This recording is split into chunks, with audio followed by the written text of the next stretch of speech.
So yun mga ka-explore, no? Kanina pa kami dito pero bakit ang tahimik ng lugar na to? Bro, di ba nung nakaraan bro, nung nakaraang buwan pa, di ba napuntahan na natin tong kubo na to, tong dalawa? At bro, may nahuli kami ditong aswang bro. Dito? Yung suot ng wakwak ngayon, ano, kulay green. Green? Kulay green. Yung wakwak na yun bro, nakauwi na yun dun sa kabilang barangay kasi hinatid namin, taga dun pala siya. Yung wakwak na yun bro, malinis pa yung katawan niya, hindi pa siya madungis ba. Kumbaga bago pa lang siya dito napunta sa gubat. Ganun ba? Kasi yung ibang wakwak bro na matagal na dito sa gubat bro, napakabaho na at parang taong grasa na yung ano. Kaya nga, tingnan mo yung tsura nila. So yun, bago yun. Pero ngayon bro, Bahay. wala tayong naabutang wakwak dito bro. Bakit kaya? Ganina, mayroon. Pero, ay, anong busis lang. Oo, pero wala dito na. Pero dito, tahimik lang, wala. Bakit kaya? So, ganito na lang bro, magantay muna tayo dito. Tapos ano tayo dito, Tayo natin. masid. Wala talaga yung meron dito. Kasi yung kubo na yan, okay pa yan. So ito, pwede pa itong tirahan. Pwede pa, Pero yan no, marupok na. Masyado ng ano, marupok na talaga. At wala ng bubong. gawin natin dito is mag-aantay tayo dito. Magmamasid muna lang tayo no. Pero itingnan ko mo.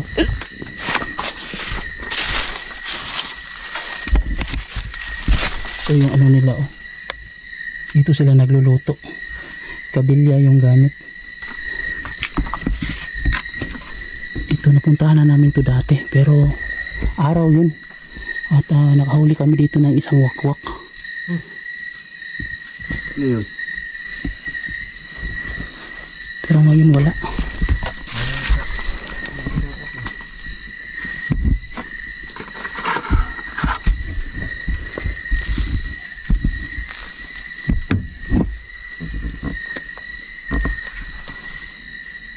Meron palang butas yung lupa. Apoy bro, may lighter ako bro. So, yung ilalim ng bahay, may butas yung lupa. Bakit kaya? Bakit kaya may butas yung lupa? Hindi naman ito ano, tinutulugan nila pero may hukay dito sa loob. So, ayan guys no. So, siguro ginagamit din nila ito para magluto ng yung magkukopra. Siguro sinisindihan nila, nilalagyan nila ng bunot para umapoy at maluto. At ginagawa nilang pugon at dito na rin sila rin natutulog kasi may mga gamit oh. Gabi na tapos wala kaming naabutan kasi ang punteriya namin guys dun sa kanya-kanyang mga bahay nila para buong pamilya ang matulungan namin kung sakali mang may maabutan kami. Tama. Ngayon mga ilang bahay na ang pinuntahan namin, wala pa rin kaming naabutan. Siguro inaano sila ng pinuno, may nagmamanman sa kanila na ano para hindi kami makasagip ng kapwa nating tao. Tama. Ginagawa ni pinuno ng wakwak. Posible talaga yan bro. Kaya nga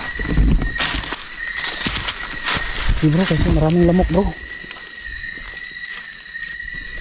Maapoy pa ba yan? Parang sira na yata. Ang tagal na. Maapoy pa pala oh.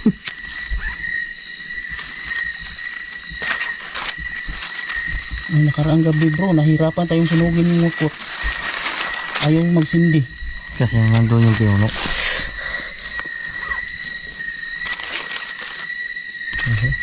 Parang ayaw tayo yatang payagan dito mga paapoy ah.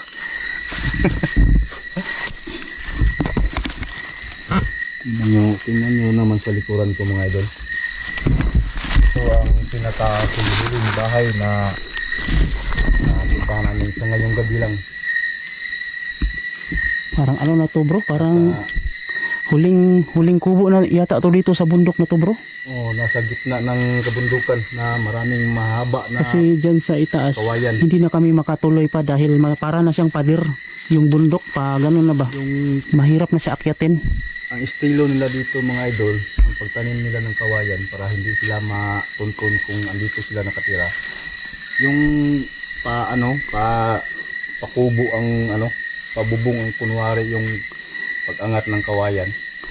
Doon sila nagtatayo ng kubo sa ilalim ng kawayanan para hindi makita. Yung kubo nila na tinitirahan dyan sa ilalim ng mga kawayan Oo. para hindi makita kung araw. Basa. Ayaw magsindi. Pero, So, ang gagawin namin ngayon, magmamanman lang muna kami. Baka sakaling nakaalis o paparating pa lang yung wakwak. So, kailangan namin na mahuli talaga, lalo na yung supremo. paapoy kami ngayon dito kasi maraming lamok.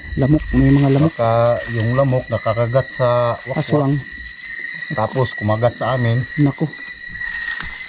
mahirap na. Baka, Nagpauso kami. bro, yung lamok bro, kapag kumagat sa aswang, baka yung lamok mahawahan sa pagiging aswang. Kaya nga. Parang aswang na rin yung lamok bro, no? Kasi sumisip-sip ng dugo. Oo. Grabe, napaka-tirik na dito na gubat. Hindi ko akalain bro na mayroon palang taong nakatira dito. Ang layo na nito eh. Layo na dito sa andito na tayo sa pinakasulok-sulukan na gubat sa bundok. Bihira lang ang tao na makarating dito pero hindi namin inaasahan. Binabaybay lang namin yung daan. Tapos hindi namin napansin na doon sa dulo pala ay may nakatirik na kubo. Sa ilalim pa naman ng kawayanan. Ano kayang barangay yung ano diyan bro no? Sa kabila. Kasi parang kasi ang bundok kasi parang pader, mahirap akyatin tapos dun sa kabila nun ano kayang barangay ang nandiyan?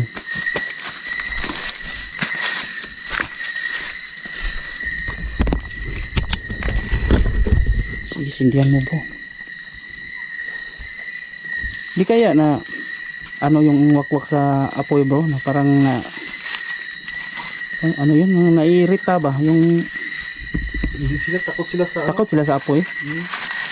Kasi nung sinunog namin yung wakwak nung nakaraan, parang galit na galit yung kasama niya. walang Parang hindi siya ano.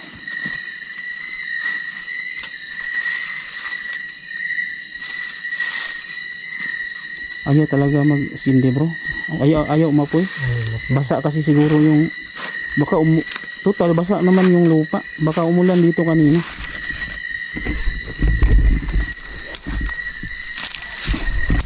Tapal bro. Tapal. Bro. Yung kubo o yung sindihan mo bro, baka madali lang yan umapoy. Ay hindi. Ha? Basa din. Tumawa si Smoke. Baka yung kubo, mas madali yun umapoy. Ilalaw nang walang mapagbimbangan si Supremo. Nako. Hindi naman siguro siya magbibimbang dito bro. Baka mahugno bro. Kung masyado ng ano bro. Napansin ko lang bro, no? Parang itong trapal parang may ito, parang kinakasal. Talaga. Ay yung anong tawag doon? Yung anong tawag nung naglalagay ng trapal kapag kasal? Parang tulda. Dili. Pala-pala. Pala-pala. Pala-pala. Yung tulda ba na yung nanghihiram ng trapal sa barangay. Tapos naglalagay ng kawayan. Tapos yung trapal yung ginagawang yung bubong. Bro, ko na may silupin bro. Bro. Basa mo. Pilih uga dia. Kaya kuchaw. Pilih. Basta ya po. Ikaw ba? Lipat rin. Buti pa ano. Buti pa nga kuchaw. Talagang ano bro no? Pumunta din sila sa bayan para bumili. Walang asin. Kasi kumakain din pala sila ng Noodles. pero baka naman bro hindi aswang yung nakatira dito bro. Baka iniwan lang nila dahil natatakot sila sa aswang tapos nung umalis na sila baka Yan. yung pumalit yung aswang na kasi wala nang tao dito. Kasi di ba pag normal ka na tao ganito yung inuulam mo, bumibili ka talaga dun sa bayan para may konsumo dito sa bukid. Yung noodles kasi bro dito sa bundok, para matipid yung ulam, inahalo yan sa mga gulay gaya ng kamunggay, yung Dabong. oo, yung dabong ng kawayan. Ganun dito, pinaparisan ng bulad para mas lalong sumarap at matipid talaga, dahil di gaya doon sa city na pumunta ka lang sa karinderya. Ayun, maraming ulam doon, masasarap pa. Dito talaga, ano talaga, budget na budget talaga.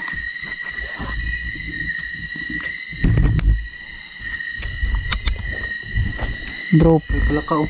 ha? Lalim. Meron ba? Palaka yun. Asaan? Wala man. Nasa ano? Sa loob? Talaga? Palaka.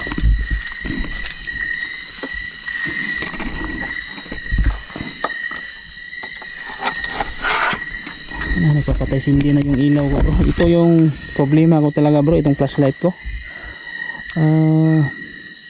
Uy, Wakwak yun ah. Oh. talik mo tayo.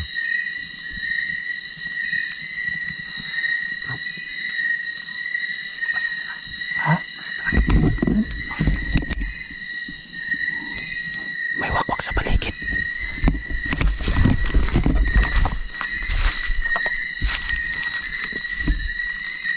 May wakwak sa paligid. Alerto bro. Napakahina ng boses niya.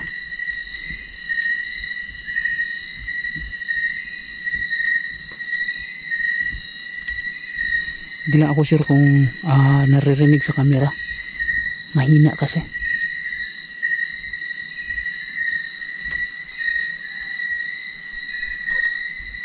Meron ding parang aso, parang umaalulong. Meron eh. Siguro malayo dito kasi mahina. Baka dito na sa paligid. Man sa atin.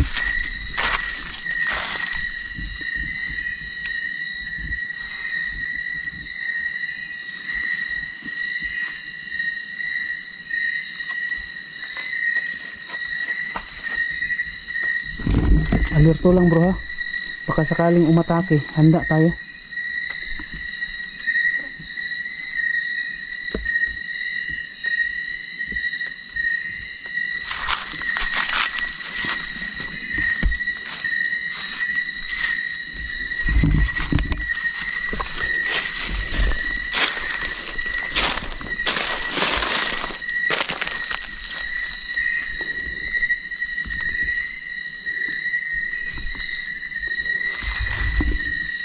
Surrender na yung flashlight ko.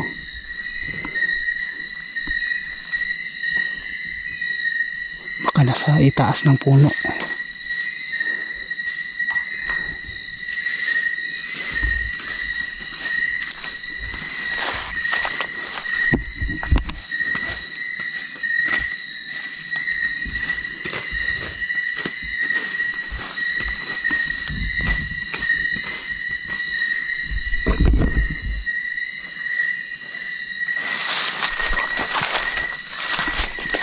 Paramihin mo yung usok, baka sakaling mairita natin sila at magalit at umatake para mahuli natin. Kasi ang layo ng distansya nila, natatakot.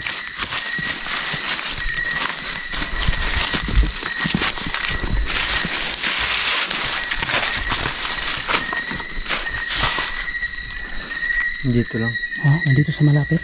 Ito lang malapit. Ano lang yung busis na ba? Hina. Para pa eh. Di ba dati bro, narinig mo yung sabi-sabi bro, yung wakwak kapag mahina, malapit? Narinig mo yung ano na yan? Pag malakas na sa malayo. O pag malakas yung boses, malayo. Pero kapag mahina, nasa malapit. Pero ngayon, sobrang hina talaga bro. Dito sila sa malapit. Baka malapit, pero parang marunong na rin sila magtago ng kanilang ano bro. Kasi parang wala lang tayong nararamdaman dito sa paligid. Baka talagang nag-upgrade na rin sila bro no? Baka in-upgrade sila ng pinuno nila.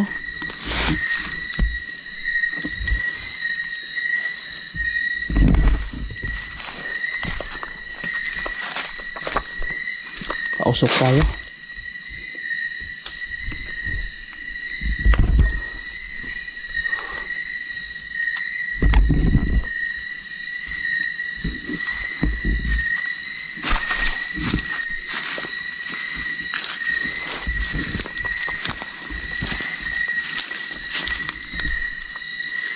smoke.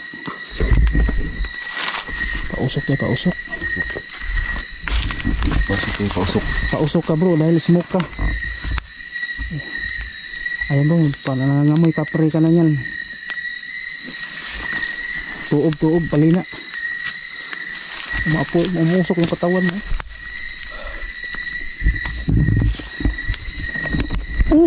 Uy, tuwara lagi, nakalupad. Ang laki nun ah. Nakalupad yung wakwak bro. Dito lang talaga malapit. Lumayo na bro. Nandito lang talaga sa malapit. Bakit hindi natin nararamdaman yun? Marunong talaga bro.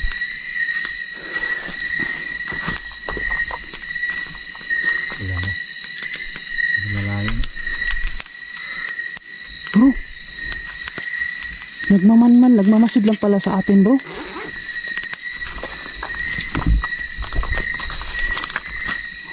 Narinig na nila yung pinag-usapan natin bro.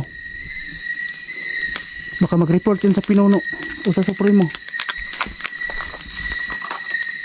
Ganyan talaga sila bro. Ganyan talaga sila. Magmanman.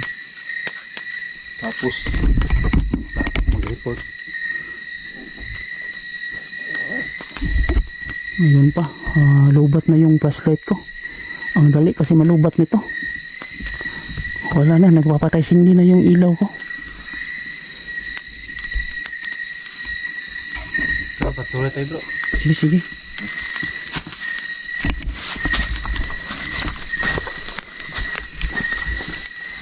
Papalakas muna tayo bro. Sige.